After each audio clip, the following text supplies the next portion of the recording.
the guys who know guys who've played for Chicago, they've always said like, oh, it's one of the best fields. The clubhouse is nice, the amenities are nice, the field's nice, the atmosphere is awesome, in a great part of town, and I'm super excited about it. I've only ever heard great things, and it's going to be a ton of fun.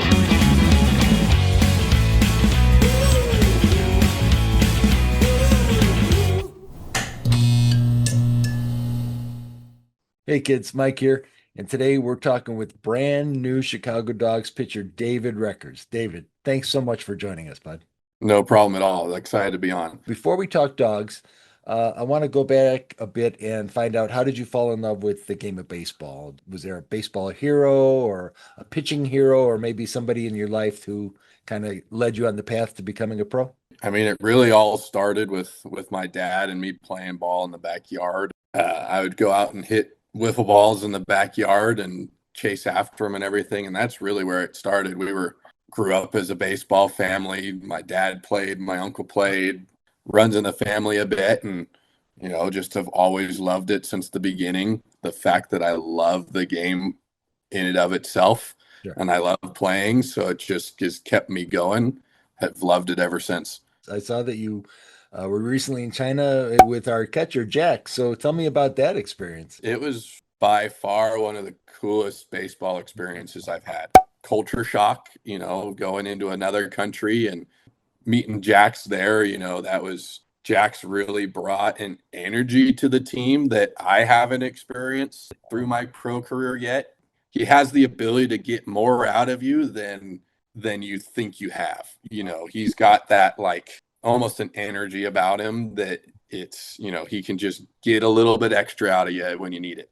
That's definitely helped me out there in China to get, to go out and perform. And I'm really excited to be doing it again with the dogs. And, it's going to be a great season. All right. Well, you kind of led me into my next question, which is, are you ready to talk dogs? Oh, I'm ready. Tell us how you came to be a Chicago Dog. So I met Stan Clyburn a few years ago in the California Winter League, right before the 2024 season where I was going to play for the Legends. Right. Met him down there in Palm Springs, had some good conversations. Always have thought Stan was a great, an absolutely great guy, and, again, brings a great energy to a ball club. Even just being around him, I could tell it's like, man, this guy knows what he's talking about and knows what he's doing. And, and even just then his experience alone, he has a ton to teach everybody.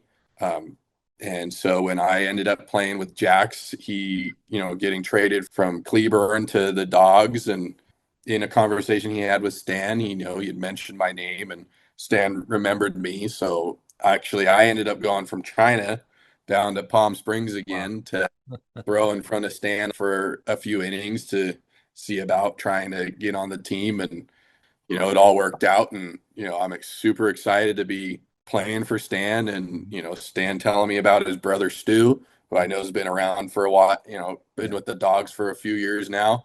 Yeah. I'm excited to work with Stu and learn everything I can from him and Stan. And, I think I think we got, from a coaching staff standpoint, like we got a great coaching staff coming in this year, and, I think, and some great guys coming in. So I think it's going to be a really, really good season for the Dogs.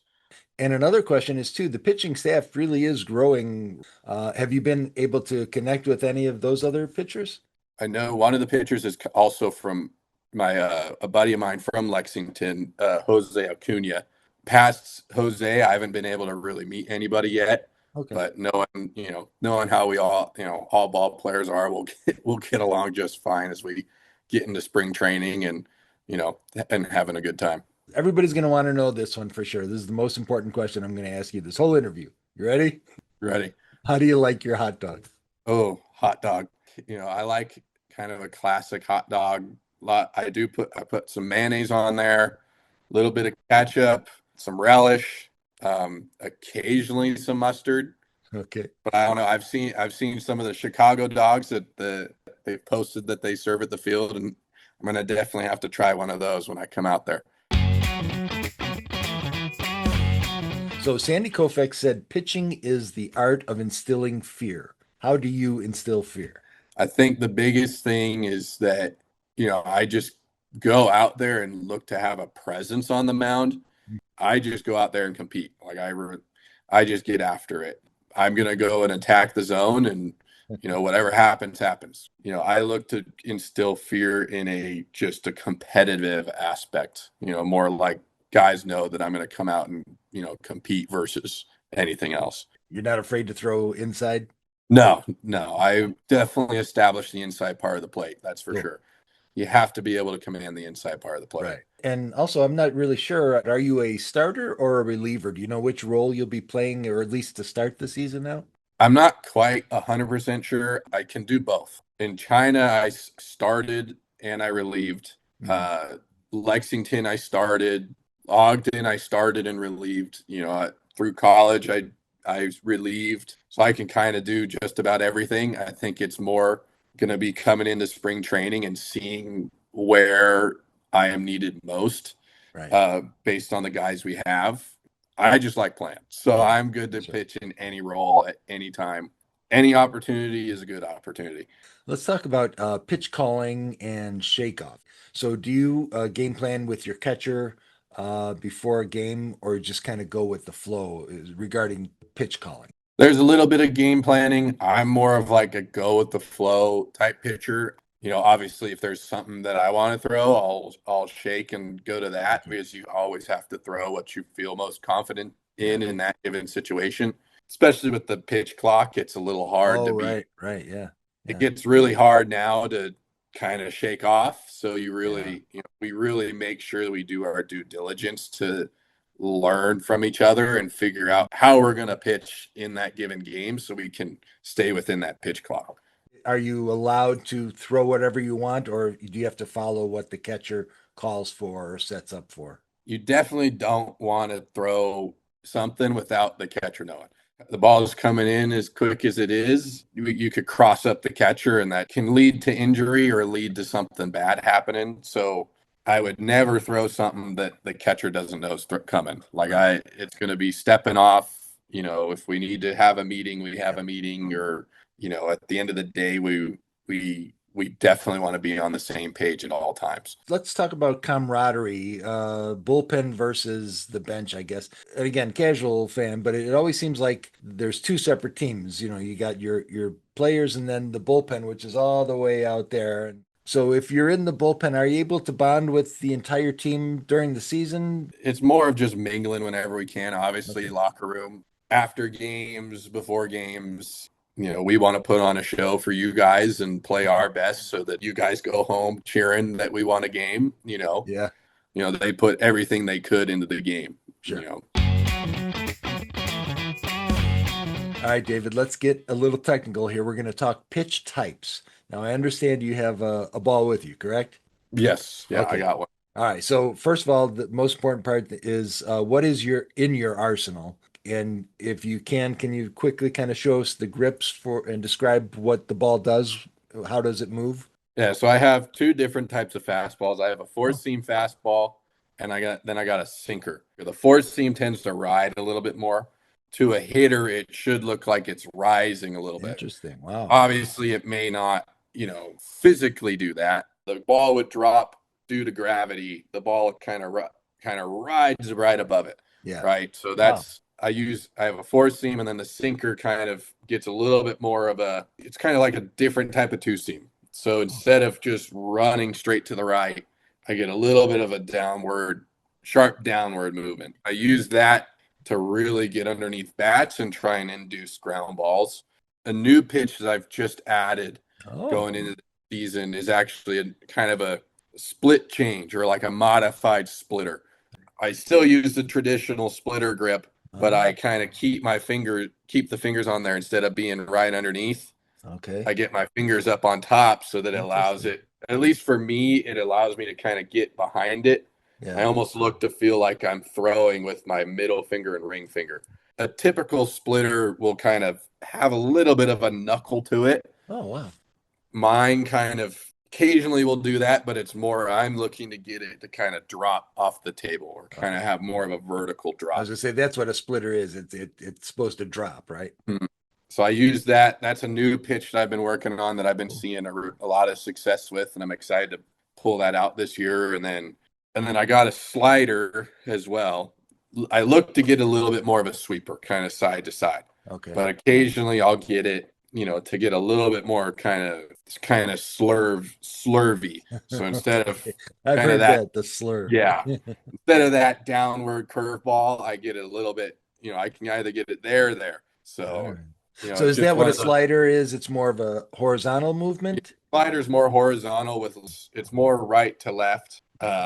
At least for me, it's more right to left versus up and down. Okay. And then what about if you're doing lefty or a righty? Is it the same thing, or do you have can the same slider work for both lefty and righty? Yes, it definitely works for both lefty and righty. Like for a righty, I'll start it in a way that it's gonna more effectively miss his barrel than a lefty. Because if I started it in the same spot as I did with a righty to a lefty, it might hit the barrel. For the most part, I can use all my pitches against just about anybody.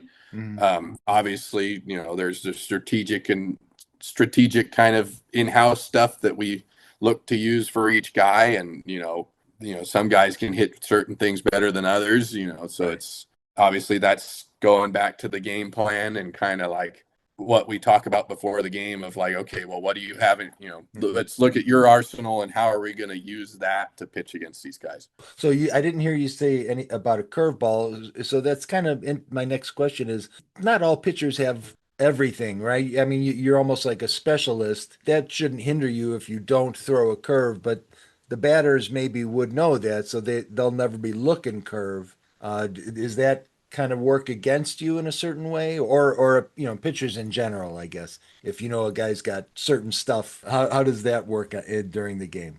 It really just depends. Like I'm more of a low three-quarter guy. So for Okay. me to really get a true curveball, it's kind of really hard for me to get it consistent Yeah. because at that point I'm then changing the way I'm releasing the ball so much that the batter, especially at this high of a level, they can pick up the slightest little differences. So a lot of times we call it tunneling. Oh.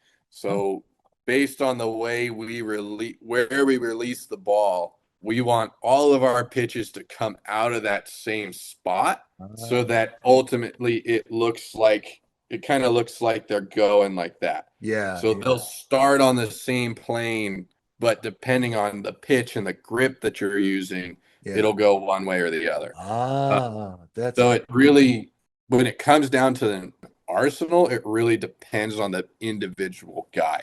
yeah, Some guys will have, very, very similar arsenals, but, a lot of times each guy has a pitch that moves a bit better than another guy's pitch or, yeah, vice versa.